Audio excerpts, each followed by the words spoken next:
Olá, seja muito bem-vindo para o nosso 44º dia de leitura bíblica e do Catecismo da Igreja Católica pela graça de Deus. Graça, paz e bem, alegria, força, esperança, muito amor do nosso Deus nos nossos corações todos os dias. Amém! Hoje leremos Êxodo capítulos 20 e 21, Salmo 44, Mateus capítulo 24 até o versículo 22 e os parágrafos do Catecismo 355 a 361.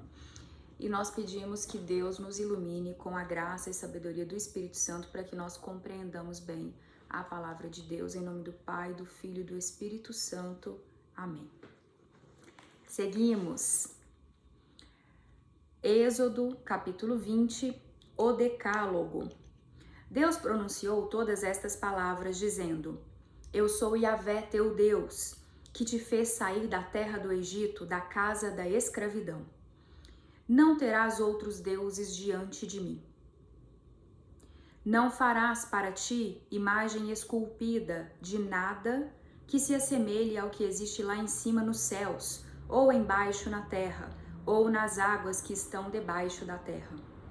Não te prostrarás diante desses deuses e não os servirás, porque eu, Yahvé teu Deus, sou um Deus ciumento, que puno a iniquidade dos pais sobre os filhos até a terceira e a quarta geração dos que me odeiam. Mas que também ajo com amor até a 1000ª geração para aqueles que me amam e guardam os meus mandamentos. Não pronunciarás em falso o nome de Yahvé teu Deus, porque Yahvé não deixará impune aquele que pronunciar em falso o seu nome. Lembra-te do dia de sábado para santificá-lo. Trabalharás durante 6 dias e fará toda a tua obra.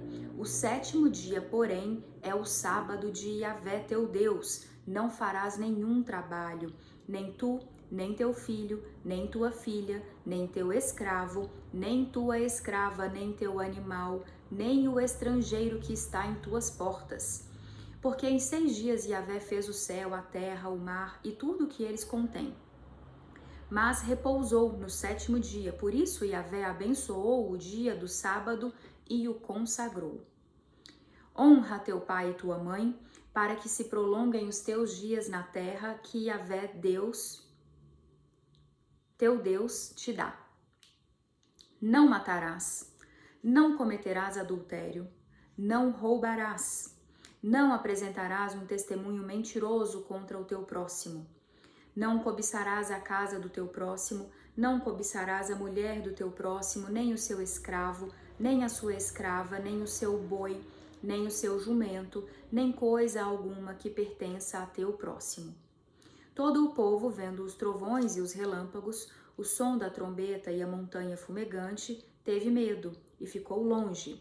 Disseram a Moisés: Fala-nos tu, e nós ouviremos. Não nos fale Deus, para que não morramos. Moisés disse ao povo: Não temais. Deus veio para vos provar e para que o seu temor esteja diante de vós, e não pequeis. O povo ficou longe e Moisés aproximou-se da nuvem escura onde Deus estava. O código da aliança. Lei do altar. Yahvé disse a Moisés: Assim dirás aos israelitas: Vistes como vos falei do céu, não fareis deuses de prata ao lado de mim, nem fareis deuses de ouro para vós. Far-me-ás um altar de terra, e sobre ele sacrificarás os teus holocaustos e os teus sacrifícios de comunhão, as tuas ovelhas e os teus bois. Em todo lugar onde eu fizer celebrar a memória do meu nome, virei a ti e te abençoarei. Se me edificares um altar de pedra, não o farás de pedras lavradas, porque se levantares sobre ele o cinzel, profaná-lo-ás. Nem subirás o degrau do meu altar, para que não se descubra a tua nudez.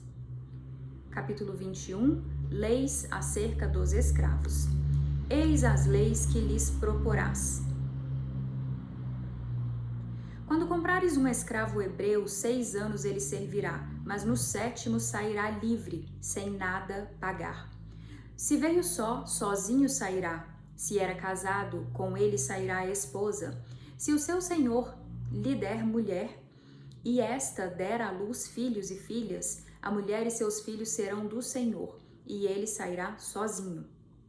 Mas se o escravo disser, eu amo meu senhor, minha mulher e meus filhos, não quero ficar livre, o seu senhor far-lo-á aproximar-se de Deus, e o fará encostar-se à porta e às ombreiras, e lhe furará a orelha com uma sovela, e ele ficará seu escravo para sempre. Se alguém vender sua filha como serva, esta não sairá como saem os escravos. Se ela desagradar ao seu senhor, a ponto de ele não a reservar para si, ele a fará resgatar.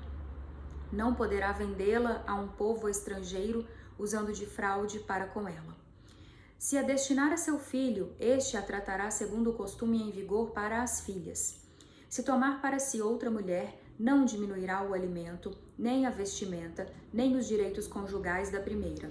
Se a frustrar nessas 3 coisas, ela sairá sem pagar nada, sem dar dinheiro algum. Homicídio. Quem ferir a outro e causar a sua morte será morto. Se não lhe armou cilada, mas Deus lhe permitiu que caísse em suas mãos, eu te designarei um lugar no qual possa se refugiar. Se alguém matar outro por astúcia, tu o arrancarás até mesmo do meu altar para que morra. Quem ferir seu pai ou sua mãe será morto. Quem raptar alguém e o vender, ou for achado na sua mão, será morto. Quem amaldiçoar seu pai ou sua mãe, será morto. Golpes e ferimentos. Se alguns discutirem entre si, e um ferir o outro com uma pedra ou com o punho, e ele não morrer, mas for para o leito, se ele se levantar e andar, ainda que apoiado no seu bordão, então será absolvido aquele que o feriu, somente lhe pagará o tempo que perdeu e o fará curar-se totalmente. Se alguém ferir o seu escravo ou a sua serva com uma vara e o ferido morrer debaixo de sua mão, será punido. Mas se sobreviver um dia ou 2, não será punido, porque é dinheiro seu. Se homens brigarem e ferirem mulher grávida e forem causa de aborto sem maior dano, o culpado será obrigado a indenizar o que lhe exigir o marido da mulher, e pagará o que os árbitros determinarem. Mas se houver dano grave, então darás vida por vida, olho por olho, dente por dente, pé por pé, queimadura por queimadura, ferida por ferida, golpe por golpe. Se alguém ferir o olho do seu escravo ou o olho da sua serva e o inutilizar, deixá-lo-á livre pelo seu olho. Se fizer cair um dente do seu escravo, se fizer cair um dente do seu escravo ou um dente da sua serva, dar-lhe-á liberdade pelo seu dente. Se algum boi chifrar homem ou mulher e causar sua morte, o boi será apedrejado e não comerão a sua carne, mas o dono do boi será absolvido. Se o boi, porém, já antes marrava e o dono foi avisado e não o guardou, o boi será apedrejado e o seu dono será morto. Se lhe for exigido resgate, dará então como resgate da sua vida tudo o que lhe for exigido. Que tenha chifrado um filho, que tenha chifrado uma filha, esse julgamento lhe será aplicado. Se o boi ferir um escravo ou uma serva, dar-se-ão 30 siclos de prata ao senhor destes, e o boi será apedrejado. Se alguém deixar aberto um buraco, ou se alguém cavar um buraco e não o tapar, e nele cair um boi ou um jumento, o dono do buraco o pagará em dinheiro ao seu dono, mas o animal morto será seu. Se o boi de alguém ferir o boi de outro e o boi ferido morrer, venderão o boi vivo e repartirão o seu valor e dividirão entre si o boi morto. Se, porém, o dono sabia que o boi marrava já há algum tempo e não o guardou, pagará boi por boi, mas o boi morto será seu. Estes foram Êxodo, capítulos 20 e 21. Seguimos agora para Salmo, capítulo 44, Salmo 44. Elegia nacional do mestre de canto dos filhos de Coré, poema. Ó Deus, nós ouvimos com nossos ouvidos, nossos pais nos contaram. a obra que realizaste em seus dias, nos dias de outrora, com tua mão. Para plantá-los expulsaste nações, maltrataste povos para estendê-los. Não foi pela espada que conquistaram a terra, nem foi pelo seu braço que lhes trouxe a vitória, e sim tua direita e teu braço e a luz da tua face, porque os amavas. Eras tu, ó meu rei e meu Deus, que decidias as vitórias de Jacó. Contigo agredimos nossos opressores, calcamos nossos agressores por teu nome. Não era no meu arco que eu tinha confiança, nem era minha espada que me trazia vitória. Eras tu que nos salvavas de nossos opressores. E envergonhavas aqueles que nos odiavam. Em Deus nos orgulhávamos todo o dia, celebrando o teu nome para sempre. Tu, porém, nos rejeitaste e nos envergonhaste, e já não saís com nossos exércitos. Fizeste-nos recuar diante do opressor, e os que nos têm ódio saqueiam à vontade. Tu nos entregas como ovelhas de corte, tu nos dispersaste por entre as nações. Vendes o teu povo por um nada, e nada lucras com seu preço. Fazes de nós o riso dos nossos vizinhos, divertimento e zombaria para aqueles que nos cercam. Fazes de nós o provérbio das nações, meneio de cabeça por entre os povos. Minha desonra está o dia todo à minha frente, e a vergonha cobre a minha face pelos gritos de ultraje e de blasfêmia na presença do inimigo e do vingador. Aconteceu-nos tudo isso e não te esquecemos, nem traímos a tua aliança. Nosso coração não voltou atrás, e nossos passos não se desviaram do teu caminho. E tu nos esmagaste onde vivem os chacais, e nos cobriste com a sombra da morte. Se tivéssemos esquecido o nome do nosso Deus, estendendo nossas mãos a um Deus estrangeiro, por acaso Deus não o teria percebido, ele que conhece os segredos do coração? É por tua causa que nos matam todo o dia e nos tratam como ovelhas de corte. Desperta, porque dorme, Senhor. Levanta-te, não nos rejeites até o fim. Porque escondes tua face, esquecendo nossa opressão e miséria? Pois nossa garganta se afoga no pó, está grudado no chão o nosso ventre. Levanta-te, socorre-nos, resgata-nos por causa do teu amor. Amém. Mateus, capítulo 24, até o versículo 22, e entramos no discurso escatológico. Introdução. Jesus saiu do templo e, como se afastava, os discípulos o alcançaram para fazê-lo notar as construções do templo. Mas ele respondeu-lhes: Vedes tudo isso? Em verdade vos digo, não ficará aqui pedra sobre pedra. Tudo será destruído. Estando ele sentado no Monte das Oliveiras, os discípulos foram pedir-lhe em particular: Dize-nos quando vai ser isso, qual o sinal da tua vinda e do fim desta época? O princípio das dores. Jesus respondeu: Atenção para que ninguém vos engane, pois muitos virão em meu nome dizendo: O Cristo sou eu, e enganarão a muitos. Haveis de ouvir falar sobre guerras e rumores de guerras. Cuidado para não vos alarmardes. É preciso que essas coisas aconteçam, mas ainda não é o fim. Pois se levantará nação contra nação e reino contra reino, e haverá fome e terremotos em todos os lugares. Tudo isso será o princípio das dores.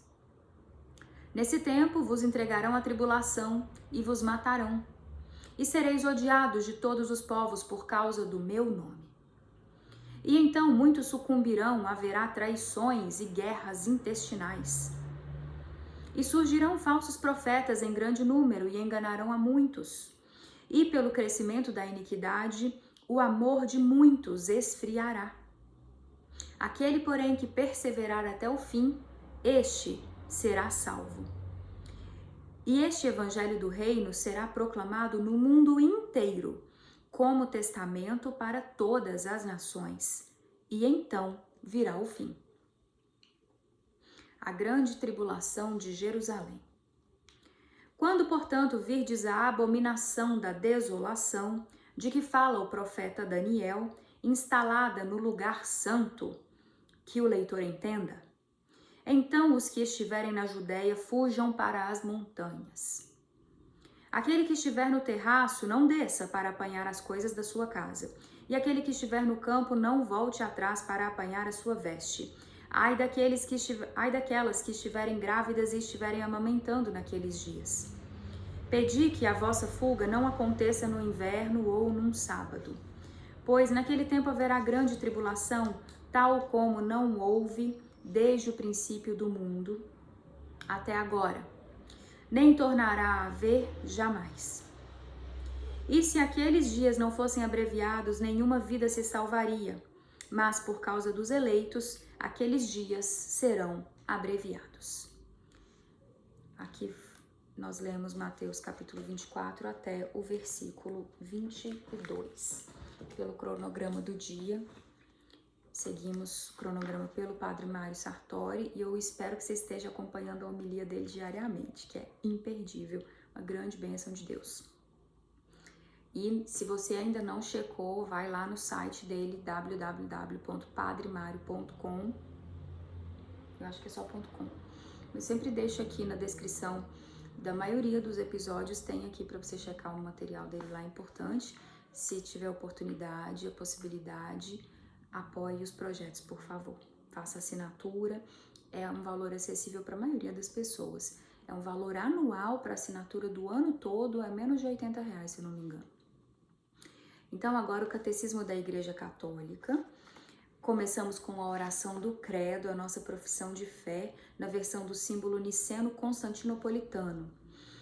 Creio em um só Deus, Pai Todo-Poderoso, Criador do céu e da terra, de todas as coisas visíveis e invisíveis. Creio em um só Senhor, Jesus Cristo, Filho unigênito de Deus, nascido do Pai antes de todos os séculos, Deus de Deus, luz da luz, Deus verdadeiro de Deus verdadeiro, gerado, não criado, consubstancial ao Pai. Por ele todas as coisas foram feitas e por nós, homens, e para a nossa salvação desceu dos céus e encarnou pelo Espírito Santo no seio da Virgem Maria e se fez homem. Também por nós foi crucificado sob Pôncio Pilatos, padeceu e foi sepultado. Ressuscitou ao terceiro dia, conforme as Escrituras, e subiu aos céus, onde está sentado à direita do Pai. E de novo há de vir, em sua glória, para julgar os vivos e os mortos, e o seu reino não terá fim. Creio no Espírito Santo, Senhor que dá a vida e procede do Pai e do Filho, e com o Pai e o Filho é adorado e glorificado, ele que falou pelos profetas. Creio na Igreja una, santa, católica e apostólica. Professo um só batismo para a remissão dos pecados e espero a ressurreição dos mortos e a vida no mundo que há de vir. Amém. Agora, a leitura do dia, os parágrafos 355 a 361. Com licença, desculpem. O homem. Deus criou o ser humano à sua imagem, a imagem de Deus o criou, homem e mulher, ele os criou. Gênesis capítulo 1. O homem ocupa um lugar único na criação, ele é a imagem de Deus. Em sua própria natureza, une o mundo espiritual e o mundo material. É criado homem e mulher, Deus o estabeleceu em sua amizade. A imagem de Deus. De todas as criaturas visíveis, só o homem é capaz de conhecer e amar seu Criador. Ele é a única criatura na Terra que Deus quis por si mesma. Só ele é chamado a compartilhar pelo conhecimento e pelo amor a vida de Deus. Para este fim, o homem foi criado e aí reside a razão fundamental de sua dignidade. Que motivo vos fez constituir o homem em dignidade tão grande? O amor inestimável pelo qual enxergastes em vós mesmo, vossa criatura, e vos apaixonastes por ela, pois foi por amor que o criastes, foi por amor que lhe destes um ser capaz de degustar vosso bem eterno. Por ser a imagem de Deus, o indivíduo humano tem a dignidade de pessoa. Ele não é apenas uma coisa, mas alguém. É capaz de se conhecer, de se possuir, de se doar livremente e de entrar em comunhão com outras pessoas. Ele é chamado por graça a uma aliança com seu Criador, a oferecer-lhe uma resposta de fé e de amor que ninguém mais pode dar em seu lugar. Deus criou tudo para o homem, mas o homem foi criado para servir e amar a Deus e oferecer-lhe toda a criação. Quem é, pois, o ser que vai vir à existência cercado de tal consideração? É o homem, grande e admirável figura viva, mais precioso aos olhos de Deus do que a criação inteira. É o homem, é por ele que existem o céu e a terra e o mar e a totalidade da criação. A salvação dele, Deus atribuiu tamanha importância que nem sequer poupou seu Filho único em seu favor. Deus, de fato, não cessa de tudo empreender. Deus, de fato, não cessa de tudo empreender para fazer o homem subir até ele e sentar-se à sua direita. Na realidade, o mistério do homem só se torna verdadeiramente claro no mistério do Verbo encarnado. São Paulo nos ensina que 2 homens estão na origem do gênero humano, Adão e Cristo. O primeiro Adão, diz ele, foi criado como um ser humano que recebeu a vida. O segundo é um ser espiritual que dá a vida. O primeiro foi criado pelo segundo, de quem recebeu a alma que o faz viver. O segundo Adão estabeleceu sua imagem no primeiro Adão, quando o modelou. Assim se revestiu da natureza deste último e dele recebeu o nome, a fim de não deixar perder aquilo que havia feito à sua imagem. Primeiro Adão, segundo Adão. O primeiro começou, o segundo não acabará. O segundo é verdadeiramente o primeiro, como ele mesmo disse, eu sou o primeiro e o último. Graças à origem comum, o gênero humano forma uma unidade, pois Deus, de um só homem, ele fez toda a espécie humana. Maravilhosa visão que nos faz contemplar o gênero humano na unidade de sua origem em Deus, na unidade de sua natureza, composta igualmente em todos de um corpo material e de uma alma espiritual, na unidade de seu fim imediato e de sua missão no mundo, na unidade de sua morada, a terra, cujos bens todos os homens, por direito natural, podem usar para sustentar e desenvolver a vida, na unidade de seu fim sobrenatural. Deus mesmo, ao qual todos devem tender, na unidade dos meios para atingir este fim, na unidade do seu resgate, realizado em favor de todos por Cristo. Esta lei de solidariedade humana e de caridade, sem excluir a rica variedade de pessoas, culturas e povos, nos garante que todos os homens são verdadeiramente irmãos. Essas foram as leituras de hoje. Até a próxima, se Deus quiser, graça e paz. Amém.